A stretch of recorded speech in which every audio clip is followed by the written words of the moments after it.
The market is on pins and needles waiting for President Biden to announce his pick to lead the Federal Reserve. Yahoo Finance Fed correspondent Brian Cheung is here with the latest. Brian.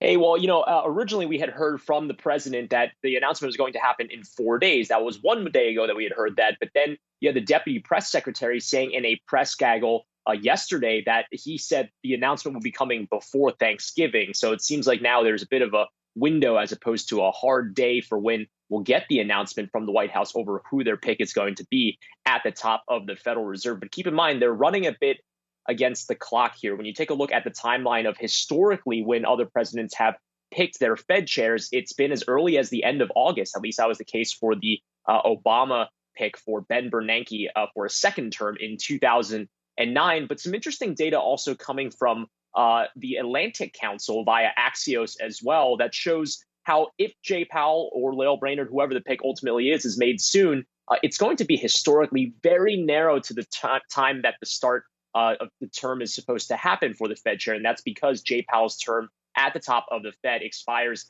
in the beginning of February. And also consider there's a lot of legislative holidays around that time as well. So the Senate won't have all of those business days to work with. But Alan Greenspan, in his 5 renominations, actually had as much lead time as a year almost, at least for his 5th term, before his term was ultimately set to expire. Now, do you consider, for example, though, that his first term was actually narrower than any sort of timing that we might see from a possible Powell or Brainerd nomination here? It was only 69 days, whereas right now we're about 79 days out from Jay Powell's expiry. Now, of course, when it comes to Alan Greenspan, the Senate was still able to get that approved 2 days before his predecessor, Paul Volcker, had to step down from the Federal Reserve because his term was expiring. That was in 1987. Really have to wind back the clock for that one. But again, the White House running out of time here. We'll see if they stick to that timeline before Thanksgiving. But at least until then, I'm still not going to be able to find the free time to go out and run to get coffee, guys.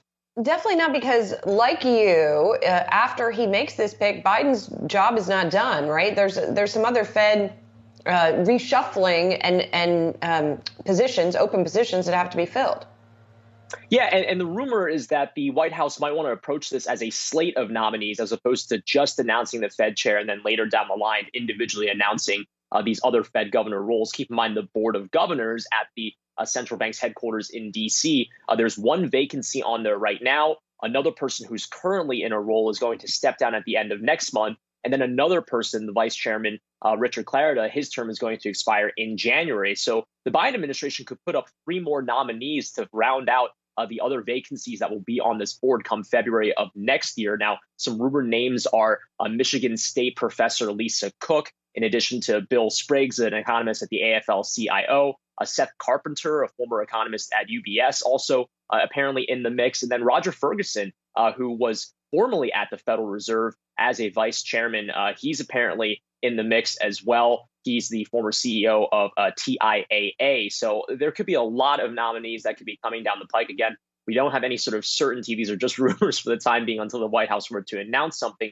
But don't be surprised if and when this comes before Thanksgiving next week, if it does have multiple names as opposed to just one name for the top job at the central bank.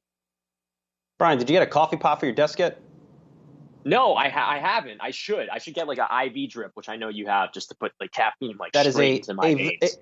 A veteran move I'm passing off to the next generation. Coffee pot on your desk is going to alleviate all of your concerns. Brian Cheung, we'll check you later.